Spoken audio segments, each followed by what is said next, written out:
안녕하십니까. 남양주 양병원 임종호입니다.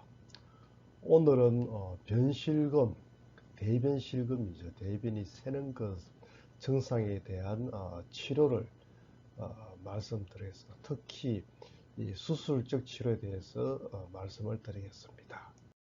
먼저 이 변실금의 종류에 대해서 한번 알아보겠습니다. 변실금 여러 종류가 있습니다만은 그 중에서 수동성 변실금이라는 게 있습니다. 이는 뭐냐면은 나도 모르게 대변이 나와 있습니다. 대변이 나오는 줄도 모르고 보면은 속옷에 변이 나와 있다.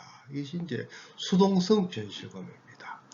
급박성 변실금이라는 게 있습니다. 이거는 대변이 많이 올 때 금방 화장실 가지 않으면 변을 사는 거, 변을 참지를 못하는 거, 이 급박성 변실금입니다. 대변 배액이라는 것이 있습니다. 이것이 이제 피칼 10페이지인데 이 번역이 잘 되는지 모르겠습니다만 저는 대변 배액으로 번역을 했는데 이거는 대변도 아닌 것이 끈적끈적한 물 같은 것이 항문에 이렇게 조금씩 묻어 나오는 거, 이걸 대변 배액이라고 합니다.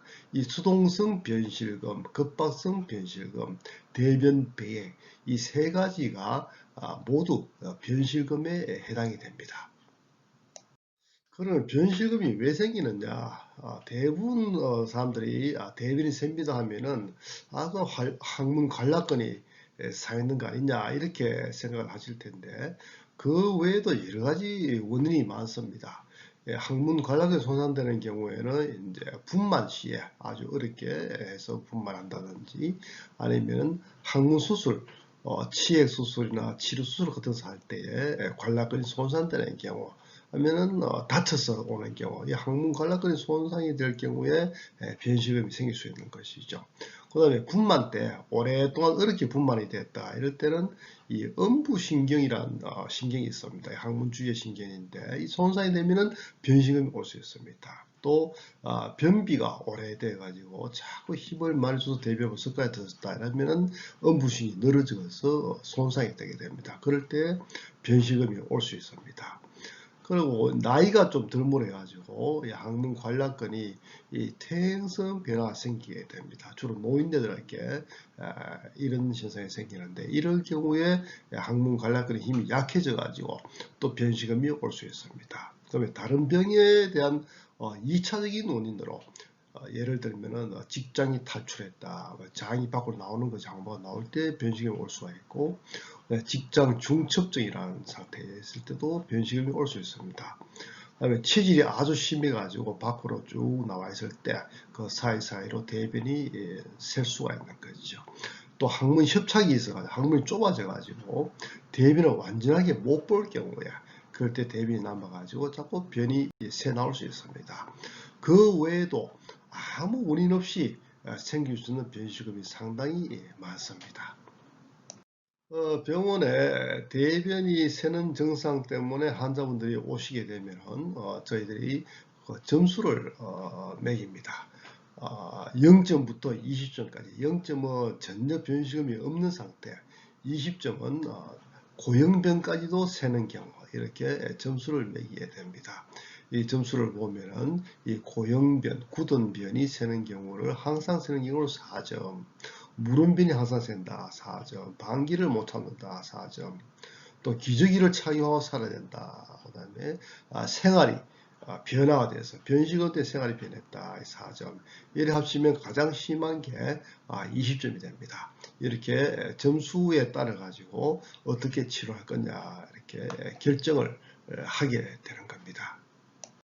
이제 변실금을 치료를 해야 되는데 이래 보면 참 치료 종류가 많습니다. 이 치료 종류가 이것저것 여러 가지가 많은데 이 치료 종류가 많다고 하는 것은 아주 효과적인 치료가 없다 이런 뜻입니다. 효과적인 치료가 있다면 그 한 가지만 우리가 치료를 할 수 있을 텐데 이 변실금에서는 이것저것 여러 가지를 사용을 해봅니다. 그것이 다 100% 효과 있지 않다 이렇게 생각하시면 되겠습니다. 먼저 약물을 사용해 봅니다. 주로 지사제죠. 대변을 좀 단단하게 만들어 가지고 대변이 새는 것을 좀 방지하자 이런 목적으로 지사제를 사용합니다. 또 골반 근육 운동, 케겔 운동처럼 이제 운동을 시켜줘서 근육을 강화시키는 그런 치료법이 있습니다. 또 바이오 피드백 치료로 해서 생체 대맥염 치료 이런 식으로 해서 수술하지 않고 치료를 먼저 시도를 해봅니다. 이렇게 시도를 해보다가 도저히 치료해도 안 낫는다, 안 좋아진다 이럴 때는 수술을 하게 되는 거죠. 수술하게 되면 가장 좋은 방법으로서 이론적으로 한 좋은 방법으로서는 이 관략근이 떨어졌을 때 손상이 됐을 때 그 관략근을 꿰매주는 거, 서로 붙여주는 거 이게 이론적으로 가장 좋습니다. 그런데 실제로 그 수술, 관략근 성형수술을 해보면은 처음에는 효과가 좀 있는 것처럼 보이다가 점점 시간이 가면 갈수록 점점 효과가 떨어져 버립니다. 그래서 이 관략근 성형술은 변실금 환자에서 그렇게 권할 만한 수술이 못 됩니다. 이 관략근 성형술에 속합니다만은 이 인공 보조물을 넣어준 수술이 있습니다. 그걸 TLC 수술이라고 하는데 오늘은 제가 TLC 수술에 대해서 좀 이따가 좀 자세하게 말씀을 드릴 겁니다. 그리고 이 근육을 이동시키는 방법이 있습니다. 이 다리의 근육을 떼가지고 항문 관략근 주변으로 이렇게 감아줍니다. 감아주면서 거기에 전기 자극을 할 수 있도록 만들어주는 방법, 이런 방법이 있습니다. 상당히 수술이 좀 큰 축에 들어갑니다. 인공 관략근을 삽입해주는 방법, 그 다음에 요즘에 조금 인기를 받고 있는 이 천추신경 자극술이라 해서 이렇게 하는 방법이 있습니다. 이 천추신경 자극술은 최근에 나온 방법인데 좀 효과를 보이긴 보입니다만은 좀 여러 과정이 복잡고 비용도 만만찮게 드는 그런 시술입니다. 이렇게 변실금 치료에 여러 방법이 있다는 것은 어떤 한 가지 방법도 특효적인 그런 치료가 없다, 이런 뜻으로 받아들이시면 되겠습니다. 그러면은 이 변실금 치료에 대해서 지금부터 이 TLC 수술이라고 하는 수술에 대해서 한번 말씀을 드리겠습니다. 이 TLC라는 게 사람 이름입니다. TLC 수술인데 이 수술이 1891년도에 소개가 되었습니다. 이 수술은 아주 간단합니다. 간단하고 위험하지 않습니다. 안전합니다. 그 다음에 돈이 많이 들지 않습니다. 어느 정도 좋은 효과를 낼 수 있다, 이렇게 알려져 있습니다. 이 TLC 수술을 하는 삽입고리라는 게 있습니다. 이 슬링이라고 하는데 이 삽입고리를 항문 관략근 주위에 넣어주는 그런 수술입니다. 근데 어떤 걸 넣냐가 여러 재료가 시도가 됐습니다. 뭐 실크를 넣어봤다가 나일론 넣어봤다, 철사를 넣어봤다, 여러 가지 재료, 말렉스나 실리콘까지도 넣어봤습니다. 이런 여러 가지 재료를 시도를 해봤습니다. 어느 재료가 더 효과 있는가 이렇게 시도를 해봤었죠. 근데 이 수술이 현재는 상용화되지 않고 있습니다.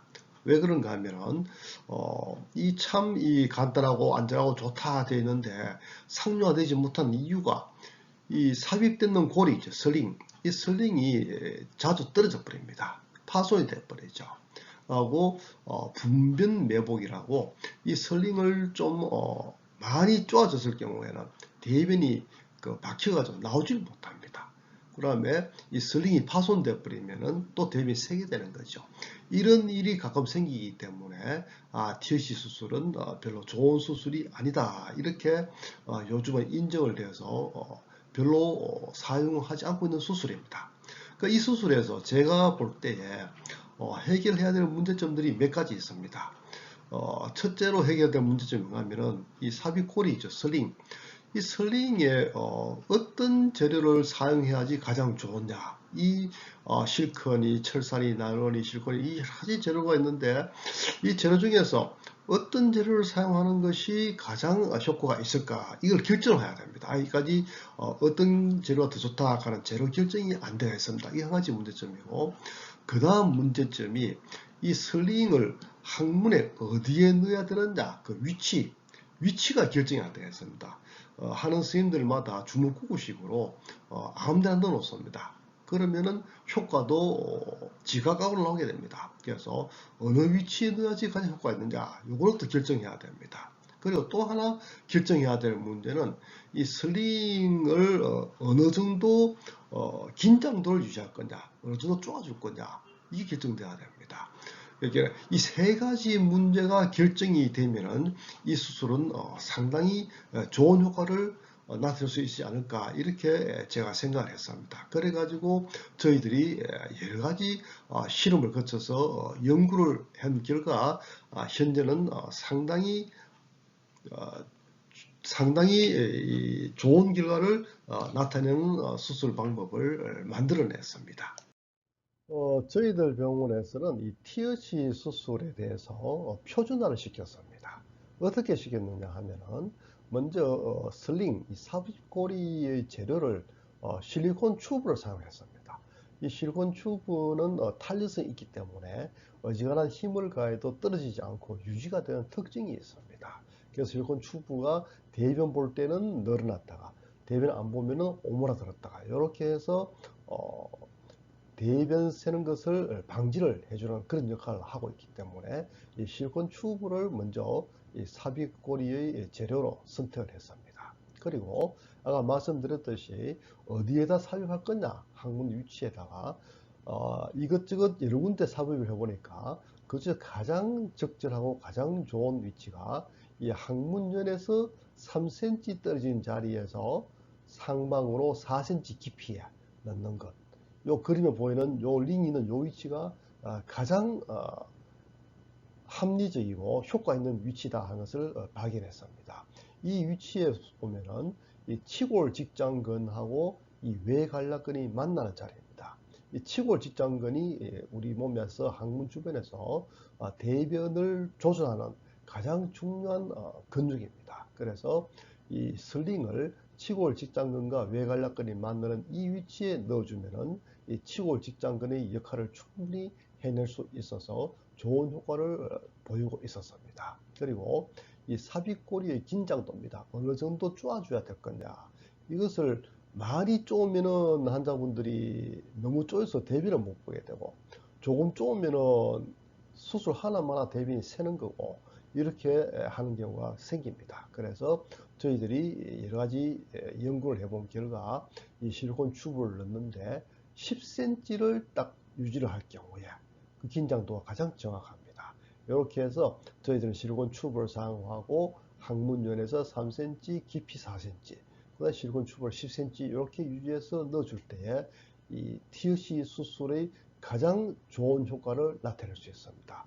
이렇게 수술을 해보니까 저희들 환자분 중에서 한 80% 내지 90%에서 완전하게 대변 실금을 치유할 수 있는 그런 효과를 보이고 있었습니다. 감사합니다.